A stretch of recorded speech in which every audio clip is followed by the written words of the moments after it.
Lady and gentlemen, Yes. welcome back to Side Quest. I am your host Kirby, and with me is my co-host Demas. Hello. Welcome back. Yeah, welcome back. Another Yes. fun week of pop culture happened, eh? Yeah, absolutely. We've got a few things to talk about today, Kirby. Absolutely. So we haven't really figured out the name for what this segment's going to be called yet. We're thinking maybe something along the lines of pop culture news, but it's We're just what we've been doing, what's been happening, what is happening, interesting things that are going on in the kind of pop culture. what we hope to happen. You know, trailers, new shows, episodes that drop. So, for example, today we're going to talk about the Invincible episodes that came out this week. Yep. They dropped episode 1, 2, 3. Yeah, they dropped 3 episodes, and then we have a few other things to talk about, don't we? What have you bringing? I today? have brought to the table, as it came out, that Pokemon Go was actually used to train AI. Yes, that's a crazy one. Which is insane. That's a crazy one. So we'll get to that after Invincible, and then you've brought... Yeah, we're going to look at the live-action Assassin's Creed adaptation that Netflix has announced. They've done some casting release this morning. So Have they really? Yeah. So we'll go through that, and they've, we'll We'll get to some that. info about it. So we'll have a chat. Absolutely. But so to start us off, something that I just saw this morning when I woke up, Chuck Norris has passed away. Yes, unfortunately, Mr. Chuck Norris. Yes, as it's like... It's almost like how Thanos waited for Odin to die to like invade Earth. Now there's going to be this alien armada turn up because you've got to think Earth's protector is gone. Earth's mightiest Avenger is gone. Hero has perished. But you got to think, right? If aliens are actually watching and monitoring, and all they've seen is these memes about Chuck Norris built the hospital he was born in, they're going to be like, this is that Godfellow they keep talking about. Chuck Norris and the snake died or whatever it was. Well, here's a list of some of the good ones. Oh, here we go. Chuck Norris doesn't do push-ups. He pushes the earth down. When Chuck Norris enters a room, he doesn't turn the lights off. He turns the dark off. Chuck Norris counted to infinity twice. Oh, God. Death once had a near Chuck experience. Yeah. These are classics. Yeah, there's hundreds of thousands of them. You know, of course, Chuck Norris has been a staple of Human our generation, sort masculinity. of meme culture, especially. You know, he was like one of the first sort of memes that were. He was probably the OG meme. Almost. At least one of them. You know, there was always like what you just said. Chuck Norris can do this and do that, or Chuck Norris is his own dad, or whatever. You know, whatever they say. You know, so and you are right. I was thinking about it. He probably is almost the original one of the original memes. Yeah, for sure. Well, it's tragic to hear. It's tragic news to hear. You know, they haven't announced how yet. They just said he was rushed to hospital. Yeah, and you know, I don't know about yourself, but as we're getting older and there's a lot more of these actors are passing away, it's sort of more of like a, whoa, life's finite, you know? Yeah. And again, comes to an end at one point. It's a tragic to see someone like, growing up, someone who was so OP die. Yeah, you could almost say he was invincible. Burn! And that is absolutely going there. Speaking of Invincible. First 3 episodes came out this week. What did you think, Kirby? Did you like them? Okay, I thought that... Overall feeling about the first 3 episodes. Overall, good. Great. Yeah. Invincible is a fucking goated show. Absolutely. It is so good. And everyone says this, but the voice acting's phenomenal. Oh, that's where the budget goes. The voice actors. Yeah, absolutely. But PNG Flying Man returns. Oh, yes. Yeah. I was like, hang on, yes. Like, you watch it the first few Crying seconds. Man returns as well. And it's just like these hands like this, and then he just...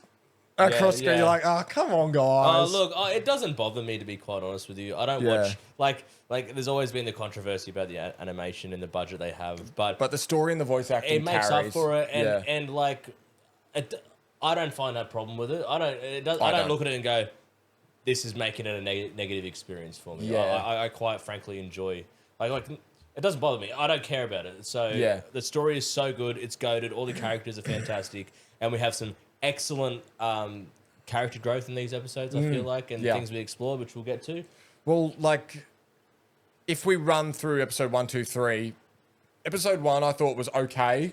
Yes. Wasn't amazing, but it was kind of mid. You know, the one thing that I kind of, when watching season 4, the Earth episodes, so episode 1 and 3, Yep. I watched it and I was just I just started laughing randomly and I went, this Earth never catches a break. Oh, absolutely not. One thing's going on and the other thing hasn't even wrapped up yet, and there's something else happening. It's constant, and you can see the ramifications on the planet of the actions that have happened. So just to skip ahead in the timeline a bit, in episode 3 there, when Oliver's fighting the dragon, the city's like deserted. It's empty. Yeah. It's like something's happened there from the previous seasons, and everyone's not going to be. It's all fucked up. Everyone's left because the city's in ruins. Yeah. So, and I was about to say the same when Mark fought the dinosaur.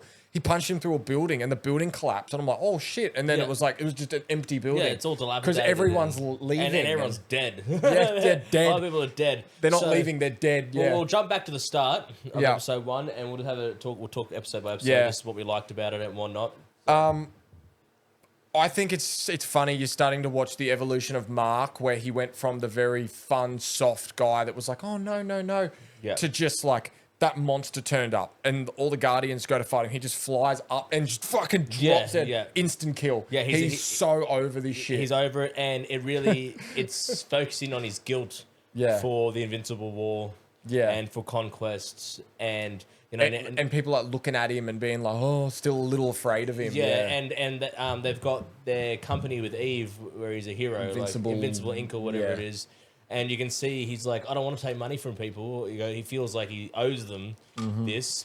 And then we find out that all the money... Eve said it's the taxpayers. Yeah, well, not only that, she said we're donating it all to charity. Yeah. So they're actually not making any money of it, but you can see that they're Robin Hooding it. Yeah, they're still from the rich, give to the poor. Yeah. So, but you can see how much it's affected him, and he feels the responsibility, obviously, after everything that's happened. So. Yeah. And then there wasn't really much else to talk about episode 1 that I had written down here. It's just your standard sort of opening episode of Invincible. I've got a couple of things to talk about in this. This is where we saw the end of season 3, and it's sort of talked about more in this episode and episode 3 about Eve's powers. It's starting to get a bit wacky. Melty. You know, she doesn't have control over them anymore. We have the fight at the nuclear power plant with that alien queen, the chosen, whatever it is. Yeah, chosen by that electric staff. And we see Eve's powers not working, and she has a sword, and they just sort of melts away. Yeah. And then we have the Sequids come back. The face Sequids are cool. The face huggers, which climaxes in a point of Mark punching a guy's head off. Yeah. Which I think, and again, like we'll get into it in episode 3 because that's when the sort of repercussion wraps up there. And that's where that episode pretty much ended. Oh, but who didn't see Conquest escaping? Fuck's sake. Cecil at the end just goes, shit. Shit, bro. Like, what did you expect to happen here, man? Then he's like, we heard him underground and Volta. He just literally was boom out. He's flying away. I just did this one. I went, yeah. I mean, what do they expect? You know, what did you expect? He flies away naked and with no arm. So it's a bit of an issue that I've had with Invincible recently, and I'm glad that they Rex Splode stayed dead. Yes. And it's an issue that I've had for a little while now, is that no one seems to die. Everyone that dies just comes back. It is the gimmick, I guess. Invincible's invincible, right? Yeah. So he's not meant to die. The Viltrumites are meant to be so tough that they just heal from anything. Yeah. And we're meant to believe that Cecil and the Department of Defense or whatever it is that I can't remember what he's in charge of, the Pentagon essentially. Yeah. Has all the technology that can heal people from miraculous, almost it should be life-ending things. Yeah. So it's meant to be a suspended belief sort of thing. Yeah. So, and that's why they didn't fix Rex Splode, because he just went... Well, he literally There's exploded. Nothing left of him too. But then we have now Rex. As a robot. Yeah. So that's pretty much wrapped up episode 1. Episode 2 was incredible. It was awesome. So fucking awesome. good. So this episode was Nolan and Alan essentially hunting some weapons and stuff. Space relics. To fight the Viltrum Empire. That I imagine in the comics was probably something like 10 episodes. But this is this just wrapped it up pretty quick.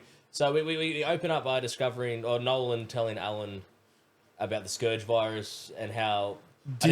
did you pick that it was Omni-Man at the start when it was showing? Yes, it looked like Mark. I looked at him and I went, "These lazy fucks are reusing Mark's model." It looks like Mark, right? I'm like, he's the teacher, and they got the kids and stuff, and like he's about to explode the little girl's head. Yeah, that was pretty loose. Because that's what Omni-Man always did. He'd grab. Yeah, but I looked at it and I'm like, that's Mark with a reskin a little bit, and then you see. Nolan's father dropped out, and you go, well, that's Nolan's character model. Yeah, this is obviously Nolan. Yeah, it's like he's got the handlebars. Yeah, and there's a bit grey in it, which would look cool. Yeah. And then his mother just whoops his ass, like. The funniest part is when his mum's laying into him and shit. She just like. I was there watching it, and I was like, so this is before. Because I haven't read the comics, and I don't like to look into Invincible comics because I want to be surprised with what goes on. Yep. So I didn't know about the Scourge virus. Yeah, neither did I. Didn't know it was a thing. Yeah, neither did I. Yeah. But so I'm watching it, and my initial thought was when they're like, "It's your man day," I was like. And they wonder why they've only got 50 fucking people left. Yeah. Because on their 18th birthday, they get their ass. They get jumped by both parents. And I'm like, she was about to kill him on the stairs. Viltrumites get stronger as they get older, I believe, right? Yeah, that's a great idea. Let's kill them when they're young. Yeah. Like, it's cold the week and all that. But then, like, when you watch it, like, when Nolan's first telling Mark the first time about the race, it's like, they were, they're warriors and only the strongest survive. If you rewatch that clip, not one person kills another person in hand-to-hand combat. This guy rips this dude's head off. Then the guy behind him and scissor cuts his head off. Like then the dude behind him, other. And I'm watching it. I'm like, no wonder there's none of them fucking left. Yeah. But then we find out it's a Scourge virus, which was some of the craziest scenes ever. The ring around the planet. Yeah, that's what I had in my notes. Is dead Viltrumites. Yes. Billions billions. Billions upon billions. Dead Viltrumite. Yeah. Viltrumites. Yeah. That was crazy. We see that Nolan was just more resistant to the virus, I suppose, along with Craig and obviously Conquest and Nissa and all the rest of Thrag and all the main ones. Thrag there at the end there.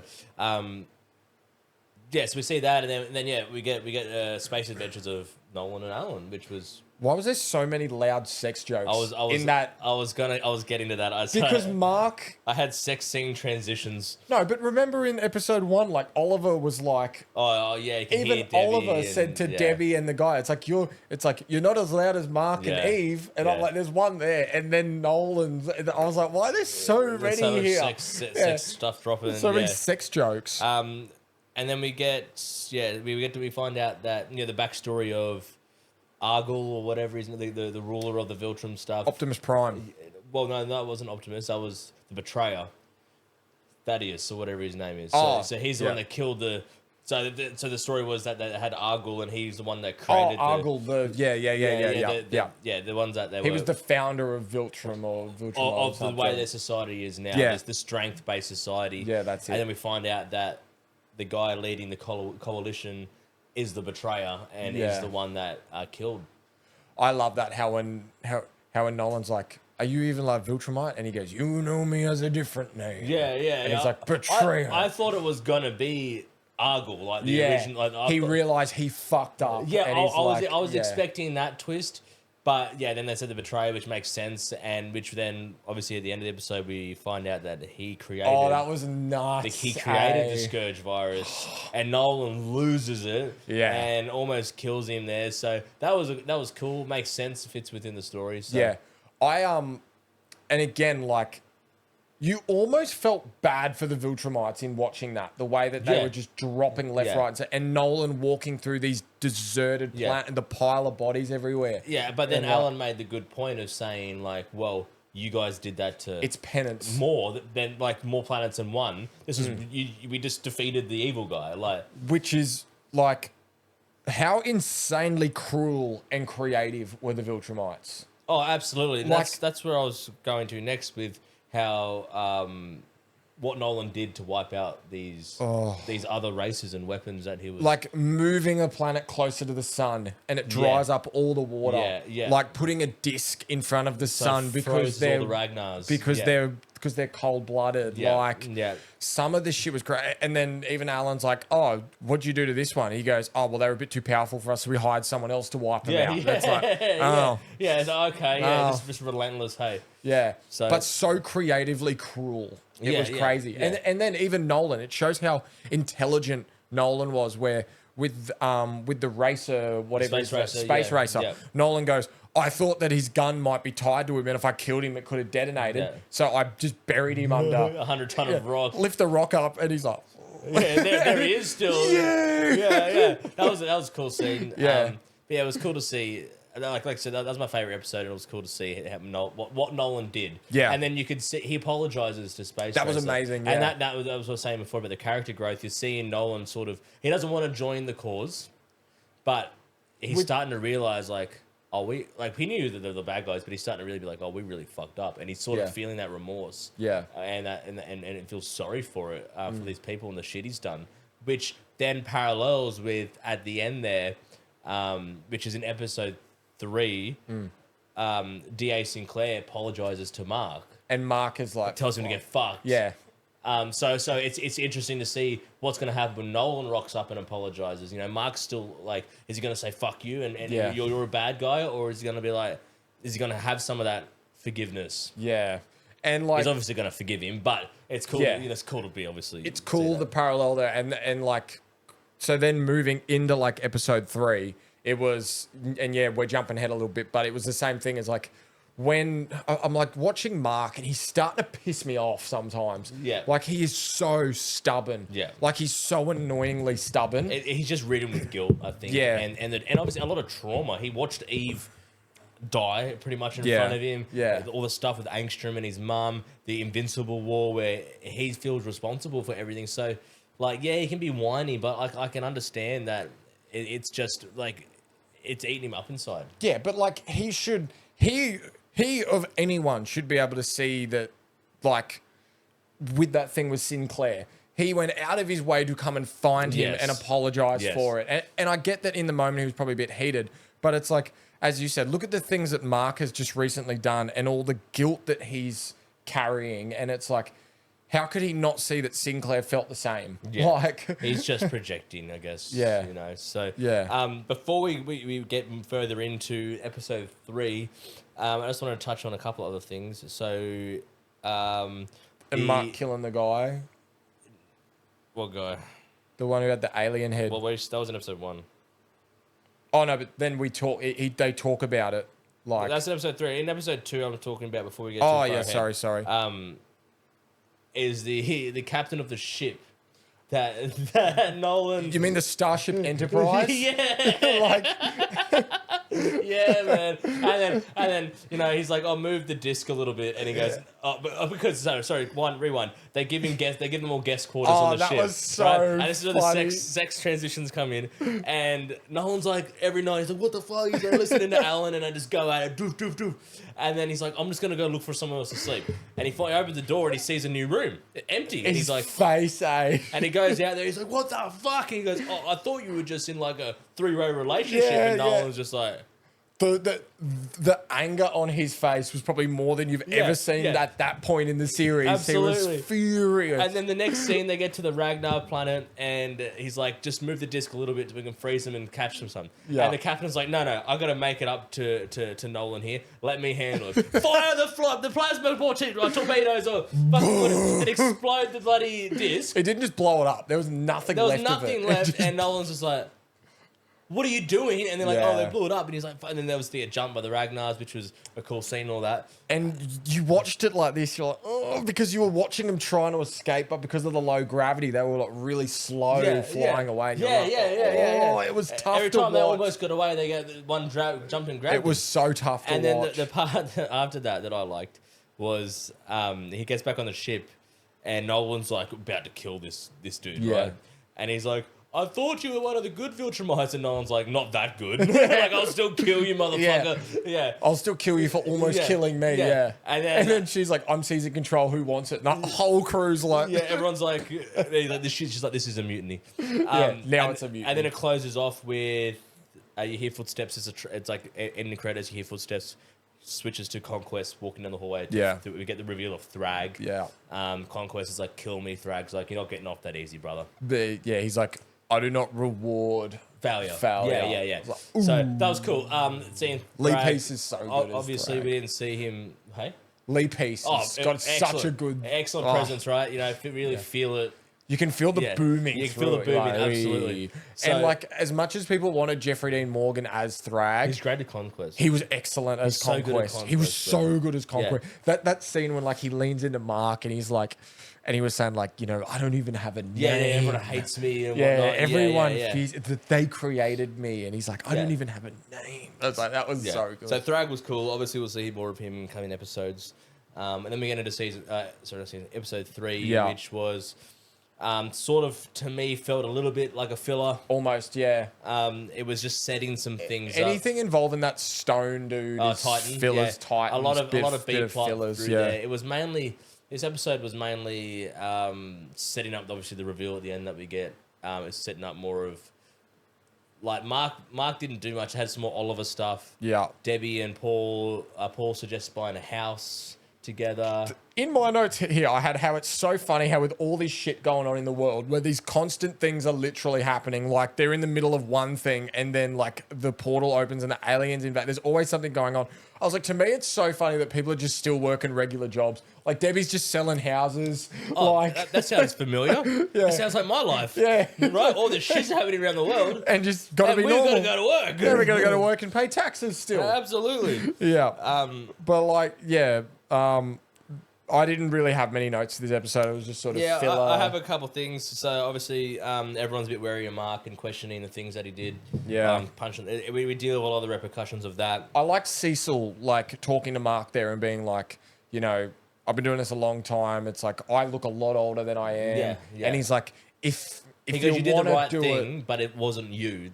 Yeah. That's what he was making, which was really good. And he's there saying like, you know, call me, and Cecil will be like, kill him. And then if Mark kills him, he'll be like, no, it was my decision, not yours. Yeah, he wants to and take again, that, Mark being so fucking stubborn, he's just not seeing that Cecil is... And I get, Cecil broke his trust, but did he... Like, I'm still on Cecil was right. Like, I'm always behind Cecil in this... Like, you look at how fucked the world is and the things that Cecil does, I'm like, no, it's for the greater good. Yeah. Well, not... Keeping Conquest alive was stupid. That was idiot. That's the most only things thing that he does is... Because like he's never done something for the wrong, like the evil intentions, I suppose. No, you know, he's always has. It may not be the best thing to do, but look at the world. It's almost like he doesn't have a choice. Yeah. You know? So a couple of other things I have on here. Yeah, this was mainly a B plot of Titan, which I didn't mind it. They had like the Magneto character. He was pretty cool. He was pretty cool. I did like. So I don't know if you noticed. So when that happened and he kills Magnetak, right? He beats. Don't mess with my family. Boom, boom, boom, boom, boom, boom, boom. Kills him, right? Yeah. And at the end there, when Invincible shows up after Oliver almost gets killed by the dragon. Yeah, it was. He does the same thing, and he's going boom, boom, boom. Don't mess with my family. Blah, blah, blah. And it makes you realize Titan's like, no, I was just trying to save my family by getting killed. Yeah. Was Magnetak saying the same thing before Titan had a chance crushed his head? You know, that was a cool. And because then it reveals at the end that Tech Head actually set both of them up. Yeah. Well, so surprises. So did Tech Head have that guy's family and be like, go kill his family or I'll kill yours? Absolutely, I reckon. So that was that. That was cool. We get the return of the Flaxons, which is a portal, and their stuff, Monster Girl. I always liked that stuff. That stuff was always cool. Yeah, so this was a cool repercussion from the last time we saw them when Omni-Man went and destroyed their entire planet, essentially, and just told Earth isn't yours to conquer. Just told everyone that he had a chat with them, and they wouldn't invade again.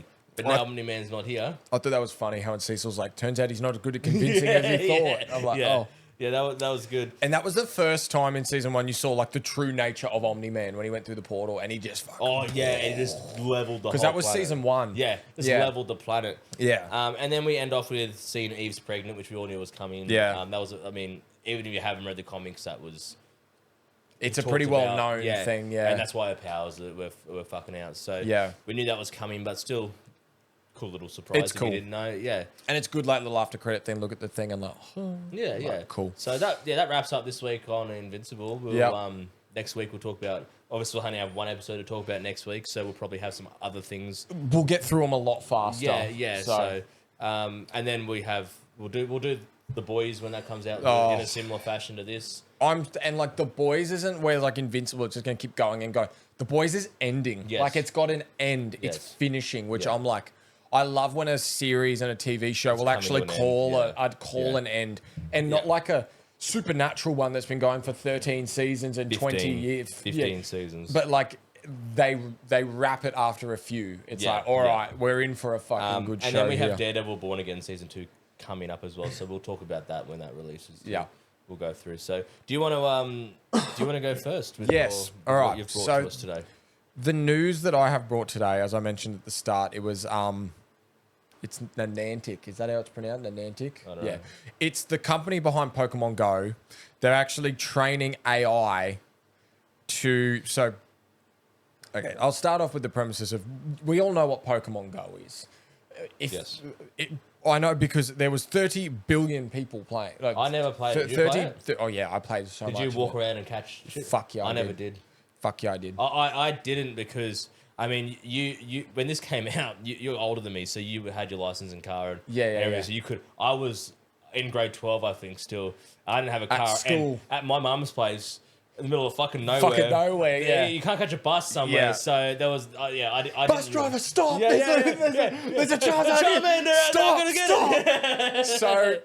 So the basic premise and idea for Pokemon Go, the people that don't know, it was an iPhone app, and it would use like a map system, kind of like a Google Maps, and it would show you that there were Pokemon nearby. So you'd have to walk to that location, and there'd be like a Charmander. You'd click on the map, and you'd have to then look at the Charmander, like hold your phone up and look at it, and you could see the Charmander in the real world, and then you would interact with it and play it. Yep. Incredible game at the time. It was. And then you could battle people, and there was gyms you could do. You remember how big it was and how popular it was? I remember that there was like some legendaries you could only get in specific parts of the world. And there was which was insane. But there was videos, I remember in like Brisbane City, of like a Charizard appeared somewhere in Brisbane City, and there was storms. There was flocks of people. People sprinting to get there. Flocks of people. So as it's now come out, that it was actually, they were building an AI system, which they're calling the model. So a large geospatial model. So basically it's the ChatGPT, but for physical space instead of language. So what it was is when we're like this, holding our phones up. So let's say hypothetically, right, wherever the Pokemon spawned, you don't have to stand in the exact same spot to get that Pokemon. Yeah. If you have 8 people all stand there holding their phone up like this, they're all recording and surveying the area from 8 different areas. Yes, And so they were spawning the Pokemon in at places where they needed data. So in the big cities in the popular area, there was more Pokemon because they needed more data and more footage. They ended up with 30 billion images from this. Holy so 30 billion video interactive. So from that, they were able to build a map, and that Niantic company have now gone into AI robots delivery logistics. Oh, so it's mapped like pathing for... Yes. For so they have delivery systems. Yeah. So they Wow. So they low key hired the planet to create. Didn't even hire, just tricked everyone into doing the work for them. Yeah. And now this thing has a geographical mapped AI layout, everything. Like it'd be like a good 90% of the Western world is now mapped out through AI because of Pokemon Go. Holy shit. That's huge. Huge. But like you think it's, and like you've got to think now, it's not just using Google Maps. This thing now has sidewalks, obstacles, bushes, those little rocks to stop cars driving through, everything. Pillars, like front doors for hotels and high rises. Like they know where the doors are. Everything is. Yeah, because. And it's like, you really got to Is this just in the US or is this global? Worldwide. Yeah, wow. Because you got to think, right? Let's say in Surface Paradise, if there was a Bulbasaur appeared and it was there for 15 minutes. Yeah. If you had 200 people all getting this thing from different angles and different distances. It's able to make that renders the world. Yeah, wow. Crazy, eh? So, like, their system can locate within centimeters, not meters, centimeters from this stuff. Yeah, right. So they'll be this far off essentially. Yeah, max. That far off is the max of what they can get. Yeah, insane, eh? And yeah, wow, that was 10 years ago. Pokemon Go came out, so they've been working on this for 10 years, and it's still going. I imagine the rates dropped off now, but I still see people play it. Yeah, I still hear about it. Like I said, I don't play it, but yeah, and like, obviously, it's good that a delivery company got a hold of it. But you imagine if, like, I don't know, bad people would... The government would have it. The government probably already does have it, let's be honest now. But yeah. But that's what I'm saying. It's like it's now a full geo-rendered, one-for-one replica of the world. And again, like, if I was out on the street doing this, from just my angle, it's got down the street. Then it uses someone else who was slightly who's looking further. up, or looking up the other way. Or, and then they can pin the 2 points. How far is that? Yeah. And the thing is, because with Pokemon Go, you would have to walk to the distance. Yes, so it's also tracking how it knows the steps, the meters, the speeds, everything. That's wild. Nuts, eh? That's actually insane. I know. When I read it, I was like, I can't wait to see what the product is they bring out then. Yeah, it is. As you said, it'll just be literally at your door, no problem. Yeah. Anyway, yeah, that's mind blowing. It's insane. It's I'm interested to see where the technology goes afterwards, but yeah, pretty crazy. Huh? Yeah, absolutely. All right, your turn. Yeah. So what have you brought to the table? I have found. Where is it? It was just here. Hello. Yeah. So this is a live-action Assassin's Creed series being produced at Netflix by Netflix. So Netflix did. No, who did the live action with Michael Fassbender? Did you like that movie? It was okay. It was pretty average. Yeah. It has an 18% on Rotten Tomatoes. Oh, excellent. I just like the fact that it honed what Assassin's Creed was, where it was the guy living through his ancestors, and Michael Fassbender played both. Yeah. The modern day and the assassin. Because you know how, like, even in, like, the original, it's like Desmond looked exactly like Altair. Yeah. So that's what I like. Yeah, so that was cool. It had the bleeding effect. Yeah. That was in the movie as well. So, but yeah. So, is there any news on it? Is there much out about it? Yeah, we have a cast list. Which we'll go through. Was this announced this morning or today? It's just this article. Was yesterday. So, but they had a cast already going. So this isn't new news, but this is just like some updated news. Yeah. Anyway, so. It's going to be set in ancient Rome. Ooh. 64 AD, so just after the death of Jesus Christ. Yeah. That's where it's we're taking it, and it's an original story set in the heart of open empire, which is pretty cool. That is cool. So Netflix is partnered with Ubisoft, obviously. It's like the meme of Thanos, how when he's like, you couldn't live with your own failure. Back to me. It's like Assassin's Creed set in Rome. You couldn't live with your own failure, whereas it brought you back to me. Absolutely. It'd be cool if we did get some Ezio sort of... I think it's a different time period. I think Ezio was about 50 or something years later. I think Ezio was like 100 and... No, Ezio was way later. Yeah, when he was in Renaissance. So he was like in the Da Vinci era. So he was way later, 1700s. No, Altair was like 1100. I think Ezio was like 1400 or something. Yeah, it was something like that. Yeah. So it's even before anything we've played in the games outside of the Egyptian one. Yeah. And the Viking one. And I guess Mirage. I never played Mirage, but... Yeah, I couldn't even tell you when they were ones were set. All right, casting news. All right, earlier casting news revealed that there are a bunch of people that I don't know, but they're some Euphoria people, some woman off Bad Education. I don't know if you've seen that. Some guy he's in the Knight of the Seven Kingdoms, that Game of Thrones spin-off. Yeah, some stuff. I don't really know any of these people, to be quite honest with you. Can I have a look? Yeah, you can have a look. See if I know any of them. Yeah. It's just... it's not faces. No, it's not faces. That makes it harder. Yeah, it's just names. But I'm looking forward to it. If they do it well, it'll be great. Assassin's Creed is one of my favorite video game series. Absolutely. Of all time. Absolutely. It's yeah, I've absolutely loved Assassin's Creed for the longest time because it's just a fucking great story.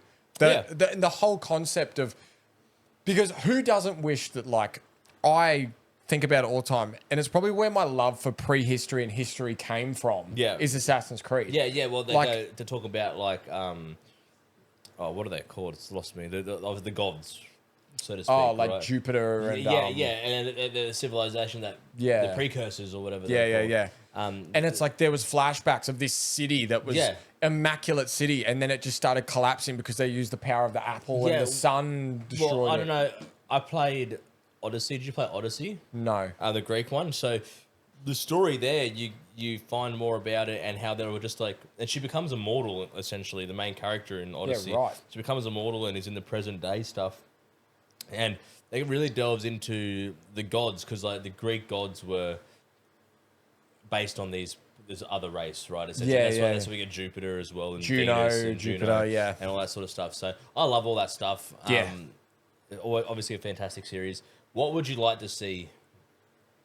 Like for you to be like, this is like the movie I didn't like too much because I didn't like the way the animus was and it felt a bit disjointed. But what in your opinion, what would make a good Assassin's Creed movie? That movie was set in the day where it was like, let's take the idea and the concept of these video games, and that's it. Yeah. And not really follow. Because the animus grabbed him and flew up in their fucking air. He acted it all out and was like he was in the... To be fair, I did kind of like that because it showed the muscle memory then working, whereas like his then body, like as he was doing it in the air, like his body was getting used to it. But like the video game is just a chair, bro, just sit in a chair. I think, honestly, if they do an Assassin's Creed show, they can almost just scrap the modern day stuff to a degree. Just show me the old stuff. Just show me the stuff that's set back in ancient Rome. Yeah. And about the Templars and about the Assassins or whatever they're called in obviously this